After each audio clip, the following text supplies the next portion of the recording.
안녕하세요. 저는 3살 된 딸 은정이를 키우고 있는 30대 여성입니다. 은정이가 이제 말을 하기 시작하고 말귀를 알아먹으면서 조금씩 대화가 되는데 보고 있어도 보고 싶다는 말이 무슨 뜻인지 이해가 될 정도로 너무 은정이가 예쁘고 이 아이로 인해 행복합니다.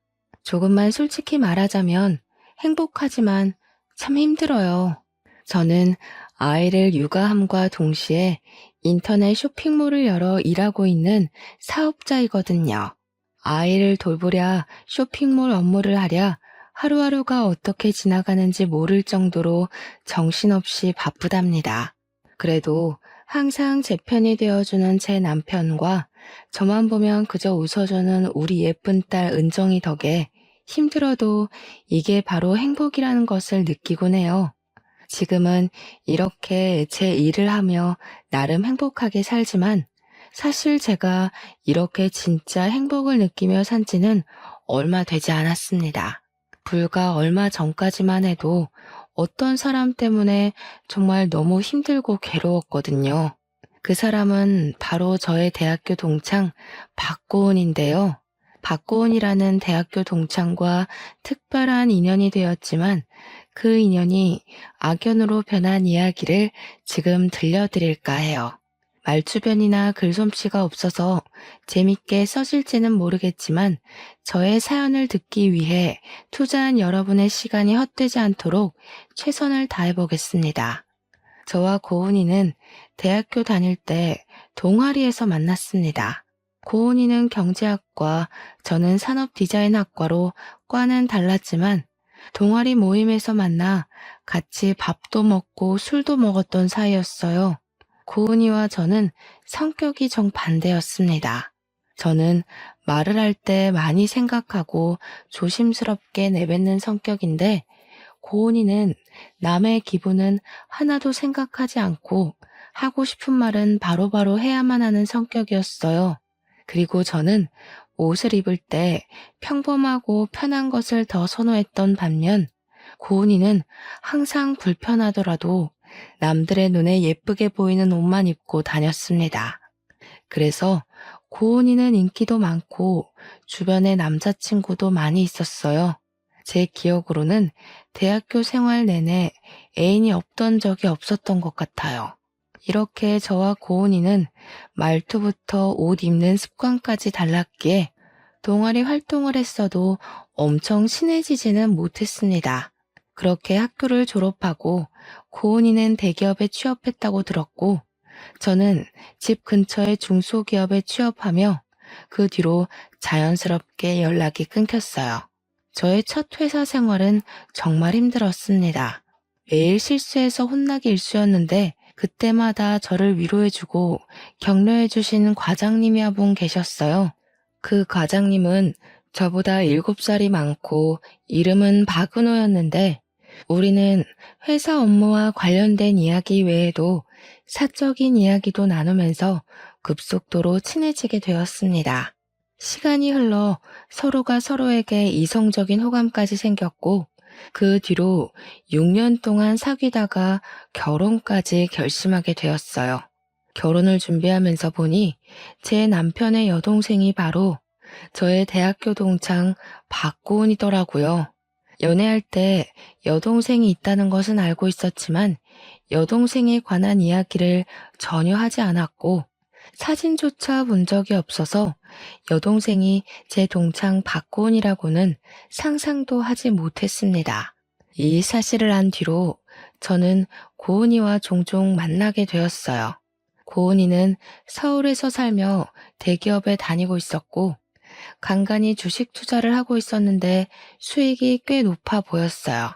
대기업에 주식 투자까지 하며 돈을 많이 벌어서인지 말과 행동에 여유가 있어 보이고 옷도 명품만 입고 다녔습니다. 그리고 학교 다닐 때처럼 여전히 하고 싶은 말은 반드시 해야만 하더군요.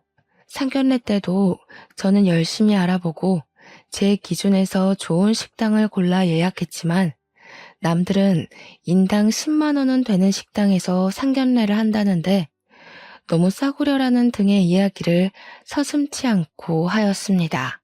고은이가 이런 식으로 저를 은근히 무시할 때마다 기분이 썩 좋지는 않았지만 그때마다 남편이 고은이에게 크게 화를 내주어서 그냥 그러려니 하고 말았습니다.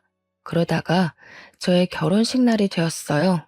저는 원래 예쁜 것보다는 편한 것을 추구하는 사람이고 사진을 찍는 것도 정말 싫어했으며 결혼식은 허례허식이라고 생각하는 사람입니다. 그래서 예쁜 드레스나 사진이 잘 나오는 웨딩홀보다는 저를 축하해주러 오신 하객들에게 맛있는 음식을 대접할 수 있도록 뷔페가 어떤지를 가장 중요시 생각하고 결혼식장을 골랐습니다. 신부 대기실에서 남편과 사진을 찍고 있는데 주인공인 저보다 더 곱게 한복을 차려입고 신부 화장급으로 화장을 한 고은이가 들어오더라고요. 가족들도 사진을 찍기에 예쁘게 보이고 싶었나 보다고 생각하며 마저 사진을 찍고 있는데 고은이가 자꾸 옆에서 저를 위아래로 기분 나쁘게 훑어보았습니다. 고은이의 행동에 거슬려서 왜 그렇게 위아래로 쳐다보냐고 했더니 드레스가 너무 싼 티가 난다고 하는 것이 아니겠어요?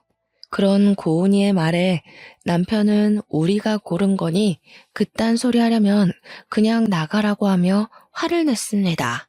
고은이는 남편의 말에도 눈 하나 깜빡이지 않고 인생에 한 번뿐인 결혼식인데 돈이 없어서 이런 곳을 예약하고 좋은 드레스도 못 입었냐며 저희를 무시해댔습니다.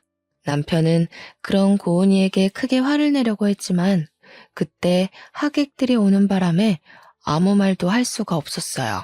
결혼 사진을 찍을 때도 고은이가 제 뒤에 딱 달라붙어 서 있는데 나중에 사진을 보니 제가 신부인지 아니면 고은이가 신부인지 모르겠더라고요.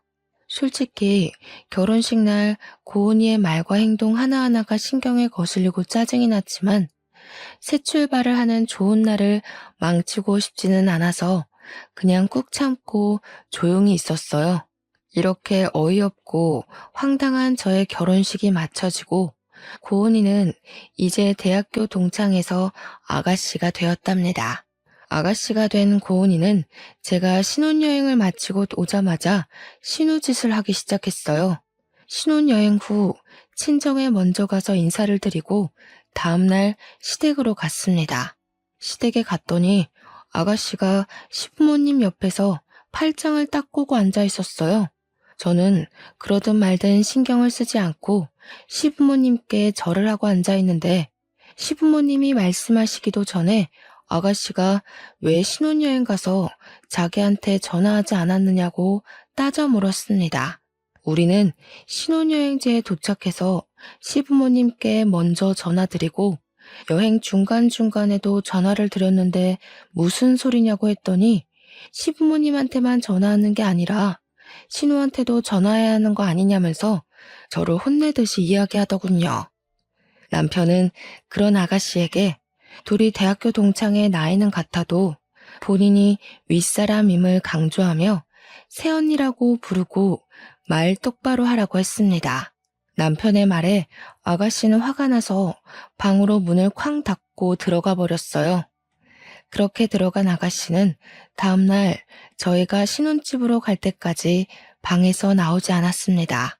그 모습을 보면서 학교 다닐 때도 아가씨가 성격이 보통은 아니었지만 그때보다 더 아나모인이 된 것 같았고 최대한 아가씨와 부딪히면 안 되겠다고 생각했어요. 신혼여행을 마친 후 저와 남편은 회사에 복귀해서 바쁜 하루하루를 보냈습니다. 한 달 정도 지났을까요? 자꾸 피곤하고 몸이 이상해서 임신 테스트기를 해보았는데 제게 아기가 찾아왔어요. 그렇지 않아도 저는 아기를 빨리 갖고 싶었는데 아기가 선물처럼 바로 와주니 너무 행복했습니다. 그런데 산부인과에서 임신을 확인한 후부터 속이 너무 안 좋기 시작했어요. 정말 제 의지와 상관없이 수시로 헛구역질을 하고 음식을 생각만 해도 울렁거려 참을 수가 없었습니다. 온종일 아무것도 못 먹고 심지어 물에서도 비린내가 나서 먹을 수가 없었어요. 그러다 보니 저는 임신을 했지만 살이 쭉쭉 빠지기 시작했고 너무 힘들어서 회사를 관두게 되었습니다. 어차피 지금 회사는 복지가 좋지는 않았고 야근은 필수인 상황이라 아기를 낳고 나서 계속 다니기 어려운 상황이었거든요. 그렇게 입덧을 핑계로 회사를 관두게 되었는데 관둔 후에는 입덧이 거짓말처럼 사라졌습니다. 혼자 회사에 다니는 남편에게 미안했지만 남편은 그런 생각하지 말고 집에서 푹 쉬고 아기를 잘 키우는 데만 전념하라고 했어요. 저는 그런 남편이 편하게 회사 생활을 할 수 있도록 최선을 다해 내조하며 매일 출근 시간에 같이 일어나 아침밥을 차려주고 퇴근하고 오면 맛있는 저녁상을 차려주었답니다. 그렇게 집에서 태교하며 시간을 보내고 있는데 아가씨한테 전화가 왔어요. 요새 집에서 쉬고 있다며? 남편이 벌어다주는 돈으로 먹고 살아서 참 편하겠어. 부럽다. 집에 있으니 편하긴 해도 육아 공부도 하고 집안일도 하고 하느라 은근히 바쁘네. 넌 잘 지내지? 너? 어디서 아가씨한테 너라고 그래? 괜히 우리 엄마 앞에서 나한테 너라고 했다가 호칭 제대로 안 붙인다고 혼나지 말고 나한테 꼬박꼬박 존댓말 쓰고 아가씨라고 불러. 새언니가 혼날까봐 걱정돼서 하는 이야기야. 그리고 집에 있겠다고 너무 퍼져만 있지 말고 옷도 좀 예쁘게 차려입고 있어. 나는 결혼하고 아기 가졌다고 회사 관두고 집에서 목이 늘어난 티셔츠에 김치국물 묻은 옷 입고 있는 여자들 너무 한심해. 아기 가졌다고 관리 안 하고 집에만 있으면 안 돼. 새언니, 혹시 그러는 거 아니지? 그러다 우리 오빠 바람나. 조심해. 이보세요, 아가씨. 그때 남편도 말했듯이 내가 아가씨보다 더 서열이 높은 거 알죠? 아가씨도 이제 나한테 꼬박꼬박 존댓말 쓰세요. 알겠어요? 그리고 내가 집에서 목이 늘어난 티셔츠를 입든 말든 네가 무슨 상관이야? 이혼해도 내가 하고 바람을 피워도 내 남편이고 네 남편 아니니까 신경 쓰지 마. 그리고 이딴 소리 할 거면 다시는 전화하지 마. 끊습니다. 아가씨. 아가씨와 전화를 끊고 제 모습을 거울로 보았습니다. 거울 속에 저는 푸석한 얼굴에 목이 늘어나고 김치국물이 묻은 티셔츠를 입고 있었는데 그런 모습을 보니 저 자신이 참 미련해 보였어요. 아가씨 말이 아예 틀린 것은 아니라고 생각하며 우울해하고 있는데 남편에게 전화가 왔습니다. 남편은 점심시간만 되면 집에서 혼자 밥을 챙겨 먹는지 확인하는 전화를 했거든요. 우울한 제 목소리에 남편은 무슨 일이 있냐고 물었고 저는 방금 아가씨와 통화한 이야기를 다 했습니다. 남편은 아주 크게 화를 내며 걔는 원래 말을 그딴 식으로 하는 애니까 너무 마음 깊이 듣지 말고 한 귀로 듣고 한 귀로 흘리라고 했어요. 그리고 임산부가 자기 몸 챙기는 것보다 더 중요한 것이 어디 있냐면서 그딴 말 신경 쓰지 말고 살이 많이 쪄도 되니까 생각나는 음식 다 먹고 마음 편히 지내라고 했습니다. 남편의 그 말이 얼마나 위로가 되던지 모르겠네요. 그 뒤로도 남편은 저에게 너무 잘해주었고 저는 꿈을 꾸는 것 같이 행복한 신혼을 보내고 있었답니다.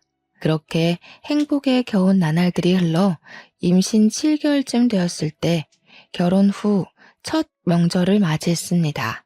원래는 남편이 반차를 쓰고 오후에 출발하려고 했으나 그날따라 회사에 일이 많아 늦게 퇴근을 했어요. 그래서 명절 연휴 첫째 날 새벽에 출발해서 오전 8시 정도에 시댁에 도착을 했습니다. 시댁에는 시부모님과 아가씨가 아침을 먹고 치우고 있었어요. 아가씨는 저를 보자마자 며느리로 처음 맞이하는 명절인데 전날 와서 시부모님과 장을 보고 해야 하는 거 아니냐고 했습니다. 내가 시댁 근처에서 살면 그렇게 하겠지만 차로 2시간이나 걸리는 거리이고 어제는 남편이 회사에서 늦게 끝나서 바로 출발을 못했어. 너는 어제 온 거야? 너? 지금 아가씨한테 너? 저번에도 말했지만 이전에는 우리가 친구였어도 지금은 신우 관계야. 그러니까 나한테 존댓말 써. 그리고 차로 2시간이나 걸리니까 어제 너 혼자서라도 미리 왔었어야지. 우리 엄마가 어제 혼자 장을 보느라 얼마나 힘들었는지 알아? 그건 그래. 이건 고은이 말이 맞아.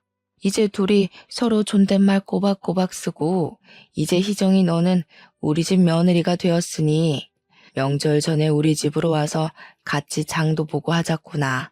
우리 집은 제사를 엄청 중요시하는 집안이거든. 그래서 장도 일주일 전부터 보고 난단다. 너에게 일주일 전부터 오라는 소리는 하지 않을 테니 하루 전에는 혼자서라도 꼭 오너라. 이 사람들이 지금 뭐라는 거야? 그럼 명절 장을 보러 안 사람 혼자 여기에 오라고? 그것도 임신한 사람한테? 그리고 박고은, 너도 이제 새언니한테 존댓말 제대로 써. 너도 존댓말을 안 쓰면서 왜 새언니한테는 자꾸 존댓말을 하라고 해? 네가 먼저 해, 네가. 짐을 챙기느라 잠도 얼마 못 자고 새벽부터 달려서 왔건만. 시어머니와 아가씨는 제게 오느라 고생했다는 따뜻한 말 한마디 없이 타박하느라 바빴습니다. 하지만 제가 화를 낼 겨를도 없이 남편이 먼저 두 모녀에게 제가 하고 싶은 말을 다 해주고 잘 막아주어서 참 고마웠어요. 저는 간단히 아침을 먹고 바로 차례상에 올릴 음식 준비를 시작했습니다. 시어머니는 제게 임신했으니 거실에 앉아서 부침개를 부치라고 하셨고 어머니는 부엌에서 나물을 준비하셨어요. 남편은 시댁 화장실에 세면대가 막혀서 수리하느라 바빴고 아가씨는 어젯밤 늦게 도착해서 피곤하다며 방에 들어갔습니다. 그렇게 부침개를 부친 지 1시간 정도가 되었어요. 이제 제법 배가 나와서 그런지 앉아있는데도 허리가 너무 아프고 점점 힘들더라고요. 제가 너무 힘들어하자 남편이 저한테 방에 들어가서 누워있으라고 하며 직접 전을 부치기 시작했습니다. 저는 아직 낯선 시댁에서 혼자 방에 들어가 있는 것도 불편해서 남편 옆에 앉아 잠시 다리를 펴고 벽에 등을 대고 쉬고 있었어요. 그러고 있는데 아가씨가 방에서 나왔습니다. 아가씨는 어떻게 이제 막 결혼한 사람이 첫 명절에 와서 일할 생각은 하지 않고 남편한테 부침개를 부치게 하냐고 뭐라고 했어요. 아가씨가 하는 말을 들은 시어머니도 옆에 와서 한 소리 거들었습니다. 결국 저는 두 모녀의 상화에 아픈 허리를 붙잡고 남편과 둘이서 부침개를 부쳤어요. 시어머니는 남편은 쉬고 저 혼자 부침개를 부치는 것을 바라는 것 같았지만 남편이 완강하게 자신이 부치겠다고 하니 별다른 소리를 하지 못하고 옆에서 우물쭈물하다가 부엌으로 들어가 버렸습니다. 혼자서 할 때는 정말 힘들었는데 남편과 같이 하며 이런저런 이야기를 하니 재밌기도 하고 그리 힘들지도 않더군요. 생각보다 부침개를 부치는 일이 일찍 끝났고 같이 뒷정리를 하는데 아가씨가 벌써 오후 1시라며 배고프다고 하였습니다. 아가씨가 제게 밥상을 차리라고 해서 남편이 마저 뒷정리하고 저는 부엌에 들어가 반찬거리를 꺼내고 있었어요. 어머니는 제가 부침개를 부칠 동안 남편이 좋아하는 갈비찜과 해물탕을 끓여 놓으셨더라고요. 수저를 놓고 찌개를 놓고 밥을 푼 다음에 시아버지와 아가씨를 불러서 다 같이 식사를 하기 시작했습니다. 저는 갈비찜을 원래 그다지 좋아하지 않았는데 어머니의 갈비찜은 참 맛있더라고요. 그래서 맛있게 고기를 먹고 있는데 아가씨가 제 얼굴을 빤히 쳐다보고 있었습니다. 새언니, 살쪘네. 얼굴이 아주 달덩이야, 달덩이. 몸도 불어서 굴러가겠어. 새언니 입덧해서 밥 못 먹는다더니 순뻥이었네. 내가 같은 여자로서 이야기하는데 임신했다고 막 먹으면 안 돼요. 그래서 여자들이 임신하고 출산하면 다들 예전 몸매 못 찾고 항아리 몸매 되는 거예요. 알겠어요? 갈비찜 같은 고기류 말고 나물 같은 거 많이 먹으면서 관리 좀 해요. 새언니가 돼지처럼 뚱뚱해지면 같이 다니기 쪽팔려서 어떻게 다녀? 지금 내가 먹는 갈비찜이 아까워서 그러세요? 내가 먹으면 뭐 얼마나 먹었다고 기분 나쁘게 그런 말을 하세요. 갈비찜을 엄청 먹던데요. 갈비찜은 집에서 뒹굴뒹굴하는 언니 말고 회사에서 열심히 일하는 오빠가 먹어야지. 안 그래요? 그리고 아무리 집에 있어도 옷이 그게 뭐야? 그 옷 어디서 샀어요? 어디 가는 것도 아니고 집에 있는데 그냥 편한 옷 입으면 되지. 뭘 그리 물어요? 이거 아울렛에서 샀어요. 왜요? 아울렛? 그 10,000원, 20,000원 쓰레기 옷 파는데? 아니, 우리가 이제 갓 30살인데 아울렛 같은 데서 옷을 사면 어떡해요. 좋은 옷 좀 사 입고 해요. 아, 언니는 일 안 하고 오빠는 월급이 적어서 좋은 옷을 못 사 입나? 그러게, 임신했다고 회사를 관둬버리면 어떡해? 한심하게. 야, 너는 지금 그게 할 소리냐? 그리고 너 새언니가 회사 관두고 싶어서 관뒀어? 아기 생겨서 잘 키우려고 관둔 거잖아. 그리고 집에서 뭘 입고 말든 네가 뭔 상관이야? 신경 쓰지 말고 너나 잘해. 아가씨는 식구들이 다 있는 자리에서 제 외모와 옷에 대해서 지적하기 시작했고, 화가 나서 한 소리 하려고 했지만 저보다 남편이 더 심하게 화를 내는 바람에 아무 말도 할 수 없었습니다. 시어머니는 아가씨의 말에 수긍하며 시댁에 올 때는 옷을 깔끔하고 좋은 것으로 입고 오라고 하셨어요. 동네 사람들 보면 창피하다면서요. 갈비찜을 먹다가 달덩이라는 소리를 듣고 제 옷이 쓰레기 옷이라는 소리를 들으니 너무 기분이 나빴습니다. 남편이 저 대신에 크게 화를 내긴 했지만 입맛이 뚝 떨어지더군요. 갑자기 소화도 잘 되지 않고 속도 불편해서 밥을 거의 먹지 못했습니다. 그렇게 불편하고 화가 나는 식사가 마쳐지고 상을 치우려고 하니 남편 본인이 설거지한다고 하며 싱크대 앞으로 갔어요. 그 모습을 본 아가씨는 아까 부침개도 오빠가 부치더니 설거지도 오빠가 하느냐며 뭐라고 하더군요. 그런 아가씨의 말에 남편은 누가 하면 어떠냐고 하며 설거지를 하기 시작했어요. 솔직히 허리도 너무 많이 아프고 다리도 퉁퉁 부어서 힘들었는데 남편이 그리해주니 참 고마웠습니다. 저는 남편이 설거지할 동안 상을 닦고 반찬을 냉장고에 넣으며 뒷정리를 하고 과일을 깎았어요. 아가씨는 밥 먹고 바로 거실 소파에 누워서 TV를 보고 있었는데 그런 모습을 보니 얄밉고 정말 꼴 보기 싫었습니다. 그래도 괜히 말 섞고 하면 더 스트레스만 받으니 그냥 그러려니 하고 있는데 아가씨가 제게 콜라를 가져다 달라고 하는 게 아니겠어요? 저는 지금 과일을 깎고 있으니 직접 갖다 먹으라고 말했습니다. 하지만 아가씨는 TV에 빠져서 제가 하는 말이 들리지 않는지 아니면 제 말을 못 들은 척 하는 것인지 몰라도 아무런 대답이 없었어요. 그런 모습을 본 시어머니가 제게 얼른 콜라를 가져다 주라고 해서 어쩔 수 없이 갖다 주었는데 손이 미끄러져서 아가씨가 입고 있던 하얀 운동복에 콜라를 쏟아버렸습니다. 야, 이 옷이 얼마짜린지 알아? 100만 원짜리야. 그런 옷에 콜라를 쏟아버리면 어떡해? 그러게, 누가 집에서 100만 원짜리 운동복 입고 있으래요? 애초에 아가씨가 콜라를 가져갔으면 이런 일도 없었잖아요. 옷이 날개고 인품이고 사람이야. 하긴 10,000원, 20,000원짜리 1,000조가리 입는 네가 이 명품의 세계를 어떻게 알겠어? 너한테 이딴 말하는 내가 우습지. 이 옷 어떻게 할 거야? 됐다. 그냥 네가 이 옷 입어. 야, 도대체 새언니한테 뭐 하는 짓이야? 그만 좀 해. 넌 도대체 왜 이렇게 사람을 못 잡아먹어서 안달이니? 진짜 더는 너랑 같이 한 장소에 못 있겠다. 임산부한테 살쪘다고 하질 않나? 옷 가지고 계속 시비이지 않나? 그렇게 네 돈 잘 번다고 유세 떨고 싶어? 그럼 다른 데 가서 해. 여기서 하지 말고. 은호야, 동생한테 아무리 그래도 말이 그게 뭐니? 좀 좋게 얘기할 수는 없어? 저게 결혼하더니 왜 저리 변했는지. 이래서 집에 사람이 잘 들어와야 해.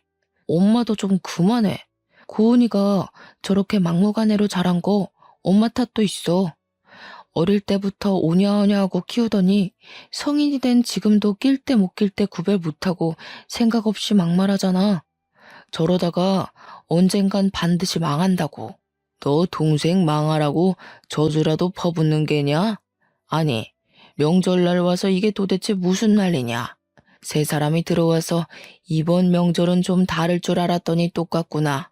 그리고 고은이가 틀린 말 한 것도 아닌데 너야말로 왜 그리 동생을 못 잡아먹어서 안달이야? 고은이가 그럼 지금껏 옳은 말만 했다고? 참나. 나 진짜 이제 이 집 아들 노릇 못 해먹겠네. 나한테는 그렇다 쳐도 내 와이프한테는 그러면 안 되는 거예요. 난 이제 이 집 아들 노릇 안 하고 나갈 테니까 셋이서 알아서 잘 먹고 잘 살아요. 남편이 화를 버럭 내면서 바로 짐을 싸고 제 손을 잡고 시댁에서 나갔습니다. 그때 남편의 모습은 정말 듬직하고 멋져 보였어요. 집으로 오면서 남편이 하는 말이 아가씨가 어릴 때 미숙아로 태어나서 아기 때 많이 아팠다고 해요. 그래서 학교 생활보다 병원에 입원하는 날이 더 많았는데 또 머리는 좋았는지 공부는 엄청 잘했다고 합니다. 반면에 남편은 꼬박꼬박 학교도 다니고 그 당시에 없는 돈 끌어다가 학원도 보내고 과외도 했는데 공부는 영 적성에 맞지 않았는지 항상 성적이 나오지 않았네요. 학창 시절 내내 부모님께 비교를 당하며 자랐는데 성인이 돼서도 마찬가지였습니다. 남편은 그저 그런 대학교를 나와 복지도 좋지 않고 월급도 그다지 많지 않은 중소기업에 취업했지만 아가씨는 혼자 공부해서 좋은 대학교도 가고 졸업 후 대기업까지 입사하게 되었어요. 그 뒤로 부모님은 아가씨가 잘못해도 무조건 잘한다고 칭찬해줬고 아가씨와 남편이 싸우기라도 하면 무조건 아가씨의 편만 들어줬다고 해요. 그래서 아가씨가 저렇게 막무가내 할 말 못할 말 구분 못한다고 하며 다시는 제가 아가씨나 시부모님 때문에 상처받지 않게 자신이 중간에서 잘 노력하겠다고 미안하다고 했습니다. 솔직히 시댁에서 기분이 많이 상하긴 했지만 남편이 저보다 더 화를 내주고 저를 위해 노력하고 있는 것이 눈에 보여 그저 고맙고 감동이었네요. 그날 이후로 시부모님과 아가씨는 저에게 딱히 연락하지 않았고 저는 아주 마음 편하게 태교에만 집중하며 살았어요. 그러다가 시간이 흘러 출산일이 다가왔고 무사히 건강한 딸아이를 출산했습니다. 아이의 이름은 저와 남편의 이름을 하나씩 따서 은정이라고 지었어요. 이름을 지을 때도 우리끼리 지어도 되냐고 했더니 남편은 이미 그 사람들은 우리보다 아가씨한테 더 관심이 많은 사람이라 상관없다고 하며 대화하면 짜증만 나니 그냥 우리끼리 짓자고 했습니다. 남편이 시부모님에게 아기가 태어났다고 말을 한 것 같았지만 제게 따로 축하한다거나 몸조리 잘하라는 전화가 없었어요. 조금 서운하기는 해도 시부모님이 과하게 산후조리나 육아에 간섭해서 고부 갈등이 생기는 일도 있다고 하던데 그보다는 차라리 지금처럼 무관심한 게 낫다고 생각했습니다. 잠도 못 자고 밥도 못 먹는 신생아 시기가 지나고 시간이 흘러 은정이의 100일이 되었어요. 남편은 그냥 친정 부모님만 모시고 100일 잔치를 하려고 했지만 솔직히 첫 명절 때 아가씨와 크게 싸운 후로는 본 적도 없고 가족인데 이렇게 연을 끊는 것은 아닌 것 같아 시부모님과 아가씨도 모시고 100일 잔치를 하자고 남편을 설득했습니다. 남편은 제 말에 동의하면서 혹시라도 아가씨가 친정 가족들에게 말실수할까봐 걱정된다고 하며 친정 식구들을 먼저 초대하고 그 다음 주에 시댁 가족을 초대하기로 했어요. 저의 친정 부모님은 은정이 100일이라고 금반지와 유모차, 아이 내복과 같은 선물을 잔뜩 사서 왔습니다. 반면에 시부모님은 처음으로 손주를 보는데도 아무것도 가져온 것이 없었고 아가씨는 웬 옷구러미를 가져왔더라고요. 저는 아가씨한테 이게 무슨 옷이냐고 물었습니다. 이거 다 내가 입던 옷인데 이제 질려서 입지 않거든. 분리수거함에 버리려다가 새언니가 생각나지 뭐야? 이제 예전처럼 쓰레기 같은 10,000원, 20,000원짜리 옷 입지 말고 좋은 옷 좀 입어요. 이 옷들 내가 입던 옷이긴 하지만 다 명품이라서 꽤 비싸거든. 아마 이 옷을 입고 아이랑 같이 다니면 아마 이 동네 사람들 다들 쳐다볼걸? 아가씨는 나를 생각해서 옷을 가져왔다며 자랑하듯이 말했지만 저는 기분이 너무 나빴습니다. 저에게 버리려던 옷을 가져왔다고 말을 하는데 아무리 명품이라고 해도 어느 누가 버리려던 옷을 기분 좋게 받을 수가 있겠어요. 저는 그런 아가씨의 생각 없는 말에 화가 나서 참을 수가 없었습니다. 나는 이런 옷 필요 없으니까 도로 가져가. 아니, 우리 집이 무슨 분리수거함이야? 옷 입다가 질려서 버리려면 너네 집 앞에다가 버려. 진짜 말 기분 나쁘게 하는 것도 참 재수다. 나는 우리 새언니 생각해서 가져왔는데요. 그리고 나 원래 말 이쁘게 못하는 거 잘 알잖아요. 그렇게 화만 내지 말고 이 코트 한번 입어봐요. 이거 조금 구김이 갔어도 살 때는 몇백 주고 산 옷이야. 한번 입어봐.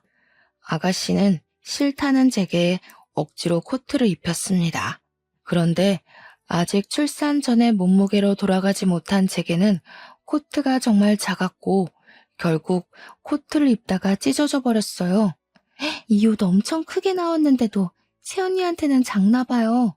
아이고, 우리 새언니 다이어트 좀 해야겠다. 이 옷도 안 맞으면 다른 옷들도 다 안 맞겠다. 이 옷들 버리기는 아까우니까 다 열심히 살 빼고 입어요. 내가 옷을 잘 관리 못해서 그렇지 다 명품이야. 다 하면 아마 1,000,000원은 나올 거예요. 지금 이게 뭐 하자는 거야? 내가 언제 이딴 명품 옷 필요하대? 나는 이런 옷 필요 없으니까 쓰레기들 가지고 당장 나가. 당장. 예. 너는 고은이가 너 생각해서 옷을 가져왔는데 그거로 왜 그리 소란이니? 그냥 살 빼고 입으면 되지. 네가 살쪄서 못 입는 거를 왜 고은이 탓을 해? 지금 아가씨가 저를 생각해서 이 옷을 주는 것으로 보이세요? 일부러 작은 옷 가져와서 저 곤란하게 하려고 이러는 거잖아요. 엄마도 고은이도 다들 너무하네. 그래도 집사람이 가족이라고 해서 마음에 내키지도 않는데 집에 초대했는데 어떻게 사람들이 가면 갈수록 더 안아 모이는지. 다들 나가요. 그리고 고은이 너는 네가 가져온 쓰레기들 그대로 다 들고 나가라. 하나라도 놓고 가면 가만 안 둬. 남편은 시부모님과 아가씨를 집에서 쫓아내버렸습니다. 그 뒤로 남편과 저는 시댁 식구들과 1년 정도 아예 연락하지 않았어요. 명절 때도 은정이 돌잔치 때도 시댁 식구들에게 연락하지 않았고 시댁 식구들도 우리 가족에 대해 크게 궁금해하지도 관심을 두지도 않았습니다. 저는 저와 남편 그리고 은정이와 생활하는 것이 좋았지만 한편으로는 우울했어요. 은정이가 돌 지나고 어느 정도 제 마음의 여유가 생기면서 저도 일을 다시 해보고 싶었거든요. 그래서 은정이를 어린이집에 보내고 일을 구해보려고 했지만 이 동네는 어린이집이 많이 없어서 지금 당장 보낼 수도 없는 상황이었습니다. 저는 집에서 돈을 벌 방법을 찾다가 요새는 재택 온라인 부업이 많이 있다는 것을 알게 되었고 제 나름 공부를 하며 온라인 쇼핑몰을 열게 되었어요. 위탁 판매를 하는 것인데 집에서 큰 돈은 아니더라도 소소한 아기 과자값을 벌 수 있을 것 같더라고요. 그래서 공부를 하며 쇼핑몰에 제품을 하나둘씩 올리기 시작했고 한 달에 순이익이 20만 원에서 30만 원 정도는 나오게 되었습니다. 큰 돈은 아니었지만 남편은 집에서 가만히 있는 것보다는 이렇게 조금이라도 버는 게 어디냐며 저에게 대단하다고 해주었어요. 남편의 적극적인 지지와 응원 덕에 이거 말고도 다양한 온라인 부업에 도전하게 되었고, 한 달에 집에서 100만 원 정도를 벌 수 있게 되었습니다. 적은 돈이지만 집에서 은정이를 돌보며 돈을 번다는 것 자체가 너무 좋았고 재밌었어요. 이렇게 소소하게 돈을 버는 재미로 살고 있는데 대학교 선배한테 전화가 왔습니다. 자신이 아는 분이 회사를 차리셨는데 산업 디자인과 출신의 프리랜서를 찾고 있다며 한번 일해볼 의향이 있냐고 물어보더라고요. 출퇴근할 필요는 없고 집에서 일하며 건당 돈을 받는 것이었는데 금액이 꽤 높았습니다. 이 일을 하려면 잠을 줄이고 쉬는 시간 없이 틈틈이 해야 하기는 했지만 그동안 해왔던 부업들과 함께하면 한 달에 집에서 꽤 큰 돈을 벌 수 있겠더라고요. 그러던 중 남편도 더 크고 좋은 회사로 스카우트가 되어 연봉이 대폭 상승하였습니다. 남편이 다니던 회사를 퇴직하고 퇴직금을 정산받던 날 남편은 저를 백화점에 데리고 갔어요. 그러더니 여자는 좋은 옷을 입고 좋은 가방을 매야 하는데 자기가 돈을 많이 벌지 못해서 명품 옷 한 벌 못 사준 것 같아 미안하다고 하며 저에게 명품 옷 몇 벌과 명품 가방을 사줬습니다. 확실히 명품은 재질이 다르고 정말 고급스러워 보이더라고요. 그러나 은정이와 함께 다니면 이런 옷이 오히려 불편해서 저는 그 옷을 고스란히 장롱 안에만 넣어두고 있었습니다. 저는 집에서, 남편은 회사에서 우리의 편하고 행복할 미래를 꿈꾸며 일했어요. 잠자는 시간을 잊을 정도로 아주 열심히 했고 정말 피곤했지만 그래도 참 행복했답니다. 그렇게 1년 정도가 지났어요. 남편과 저는 시댁에 여전히 연락하지 않고 있었습니다. 그러던 어느 날, 주말에 집에서 쉬고 있는데 시어머니가 남편에게 전화했어요. 얼핏 들어보니 아가씨가 결혼할 사람이 생겨서 다음 달에 상견례를 한다고 하며 꼭 나오라는 것입니다. 그리고 결혼할 사람이 꽤 잘 사는 집 아들이라 고급 레스토랑에서 상견례를 하니 옷도 최대한 잘 입고 오라고 했어요. 남편은 마지못해 알겠다고 하고 끊었고 잠시 후 제게 백화점에 가자고 했습니다.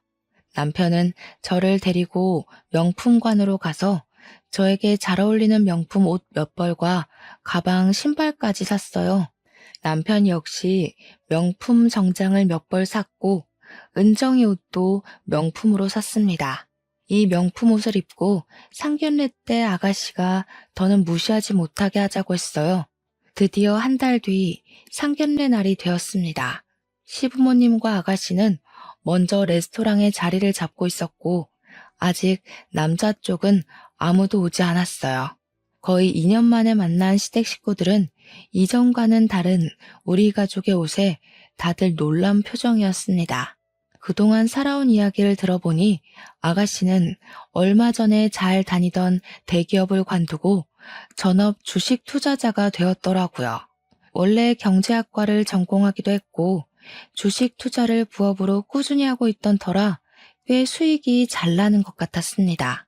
그러면서 또 남편과 제 앞에서 돈 자랑을 해댔습니다.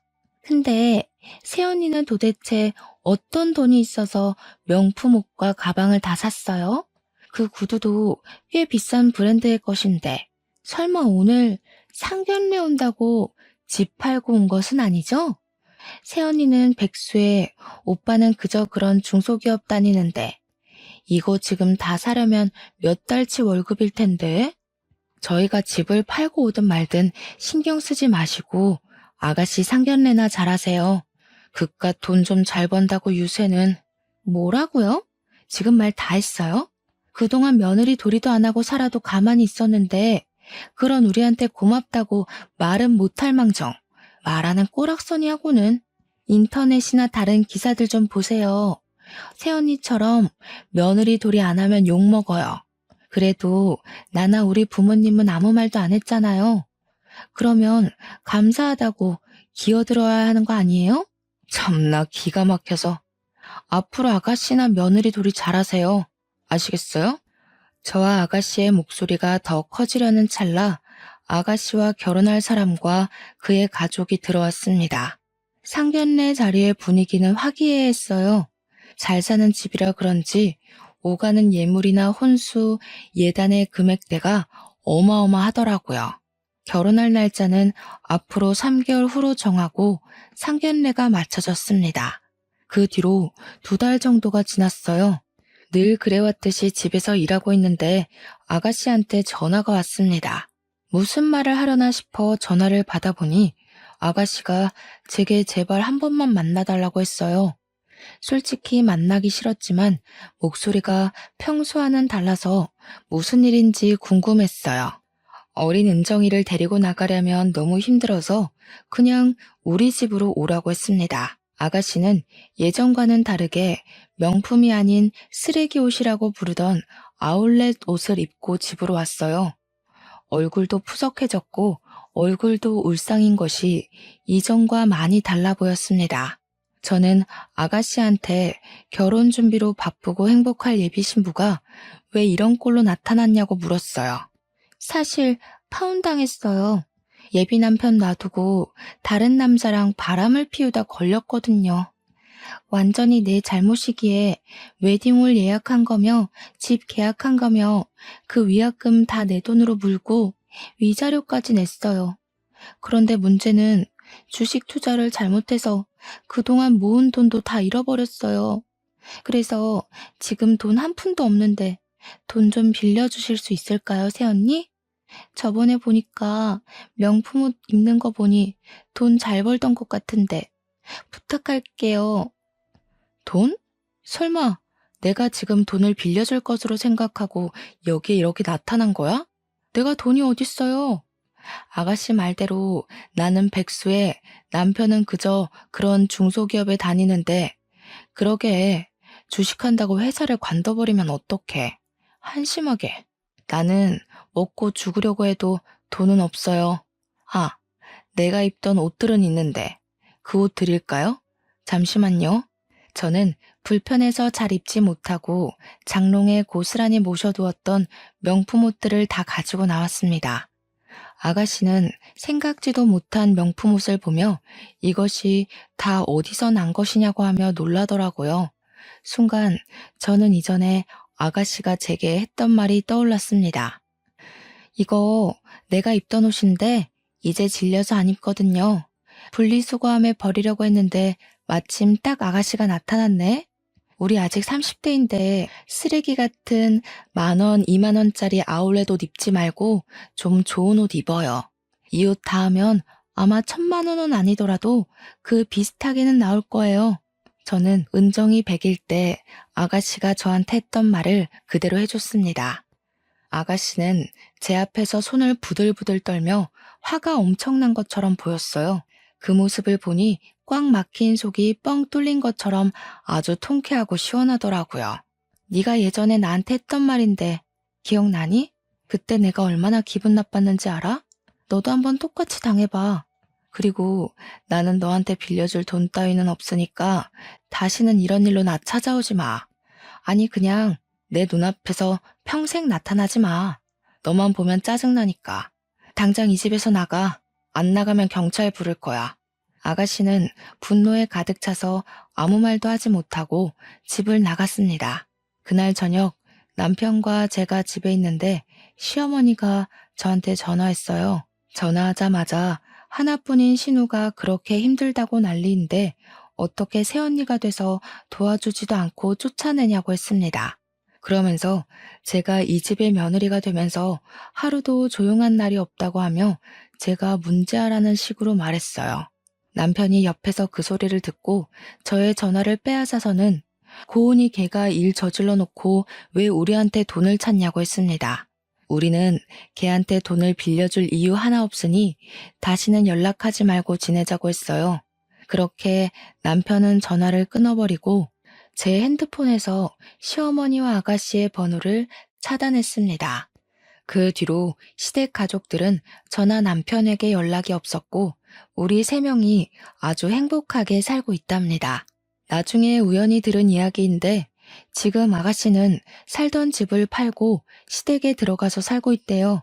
그런데 파혼도 하고 큰 돈을 날려 정신적 충격이 너무 커서인지 매일 술만 찾고 있고 시댁 동네의 아가씨에 대한 좋지 않은 소문이 순식간에 다 퍼졌다고 해요. 그래서 시부모님은 그리 자랑스럽게 여기던 아가씨 덕에 동네에서 얼굴도 못 들고 살고 있다고 합니다. 여기까지가 대학교 동창과 가족이 되었지만 끝내는 악연이 된 저의 이야기입니다. 이번에 아가씨와 이런 일을 겪으면서 사람 일은 아무도 모른다는 생각이 들었어요. 그렇게 사람들에게 인기도 많고 나름 잘 나가던 사람이 순식간에 몰락하는 것을 보면서 저 역시 그럴 수도 있으니 말과 행동에 항상 조심해야겠다고 다짐하곤 합니다. 요새 저와 남편은 둘 다 하는 일이 잘 풀리고 있어 나름 만족스럽고 뿌듯한 하루하루를 보내고 있답니다. 참, 여기 사연에서 보면 시부모님이나 신우와 갈등이 있을 때 중간에서 모른 척하는 남편 때문에 힘들어하고 속 터져하는 사연이 참 많던데 제 남편은 그러지 않아 주어서 너무 고맙네요. 저에게 큰 행복을 준 남편에게 이 자리를 빌려 고맙다고 말하고 싶습니다.